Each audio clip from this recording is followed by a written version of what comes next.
15 seconds, that's all it took for Hugo Ekitike to net a goal for Liverpool, and damn did we need it. We've been in a slump, and we're starting to put things together a little bit. I don't know, is it too early to say that? But it feels good to see some consistency and cohesion. It goes to show you how personalities can have such a big impact on a team performance. Okay, enough of me. What we're going to go over today, we're going to talk about Hugo Ekitike, the French phenom bursting onto the scene. We're going to talk about the Salah situation that has not gone away. He's going to be off to AFCON. How does that impact his relationship with Slot, his minutes, place in the rotation? We'll talk about it. We'll talk about the Mailman media metrics, so the Slot intensity index, the Isak integration index, and the Slot hot seat index. We're going to talk about the integration of Alexander Isak and kind of this striker battle that we have going on between him and Hugo Ekitike. And then we'll look a little bit ahead to the next match. I want to put out another episode that dives more into the tactics of this match against Brighton, because I believe Spurs also play with a 4-2-3-1.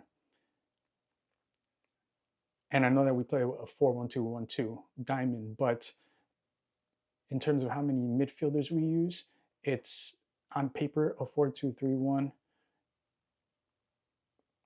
But I have to look into it a little more. I want to do that analysis. If there's interest, let me know. Okay, on to the next.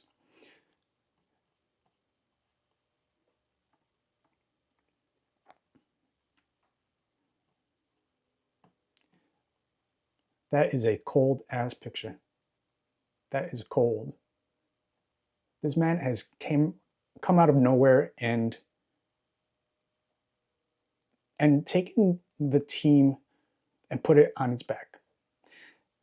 And that's a lot to do considering the amount of competition he has from Alexander Isak, from Mo Salah, some of the other forwards, Chiesa, and we know he's kind of out of Slot's good graces. Don't know why, but the Frenchman is on fire. It only took 46 seconds for him to net that goal. And one thing we're not talking about as much is how much stability Joe Gomez has brought to this team. Him being a mainstay in this lineup has brought so much stability, and I don't think it can be said enough how integral he is to the continued success of Liverpool. I'm worried about this injury. I don't know how long he's going to be out for, but we shall see. Only Daniel Sturridge apparently scored more goals in his first 10 Premier League starts at 8. These are his total appearances, so that's all competitions. On to Salah. He was welcomed with open arms this past match, and I honestly didn't know what was going to happen. I should have. Anfield loves Mo. I love Mo.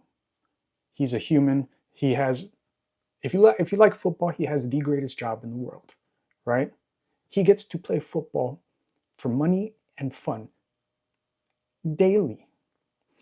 So when you are taken out of that, or your opportunity to play and do what you love is taken away, then obviously it's understandable to have an emotional reaction. But was his reaction going to the media the right one? And what does that say about either Slot's approachability, Mo's communication? I don't know. But he took over the single club goal involvement record from Wayne Rooney. Now he has 277. Wayne Rooney had 276. That is pretty cool.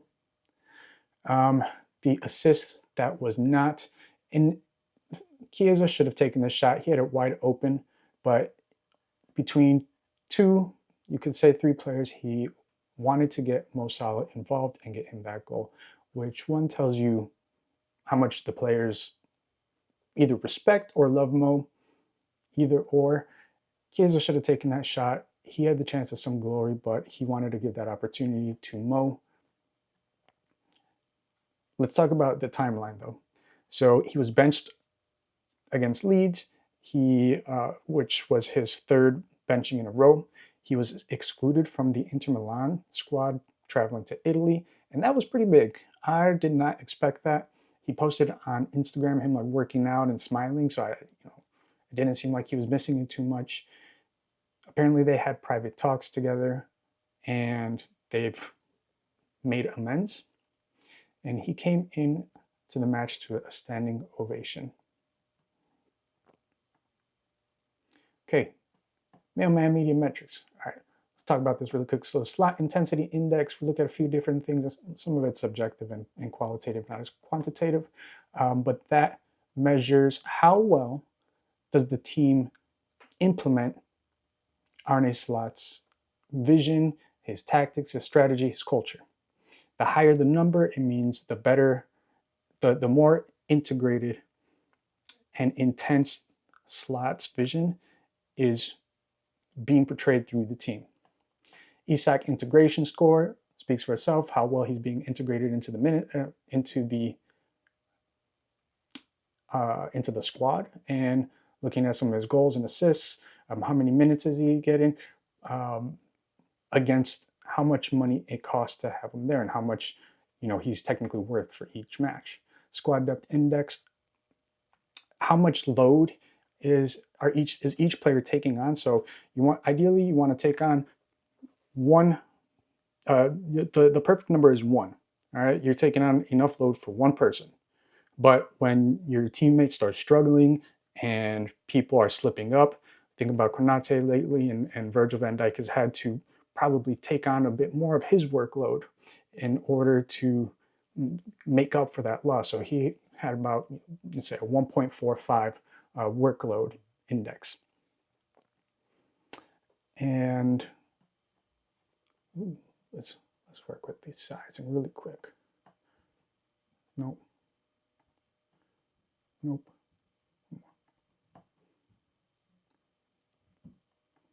get that bigger.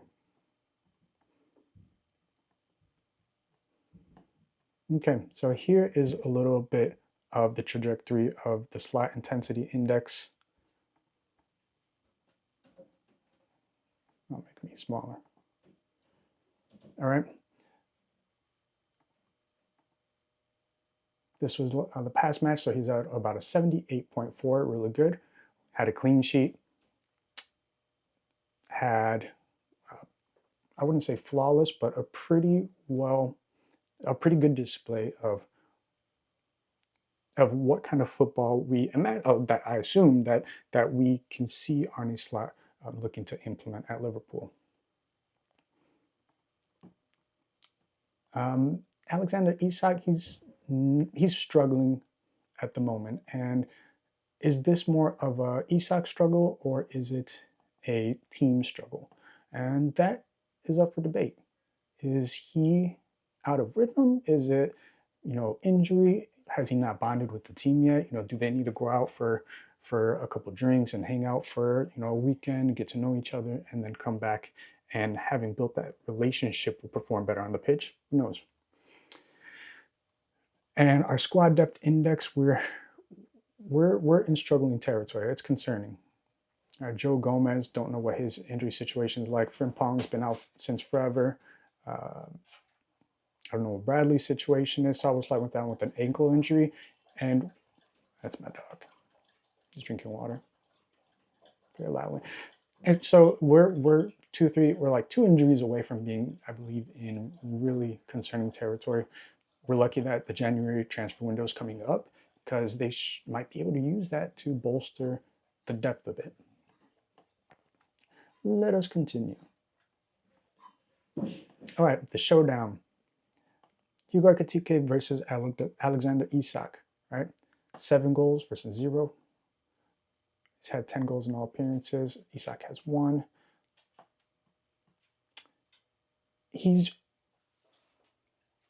Alexander Isak, he has the price tag, but someone brought up a good point. He didn't ask to cost that much. He did not ask for a team to pay that much to get him.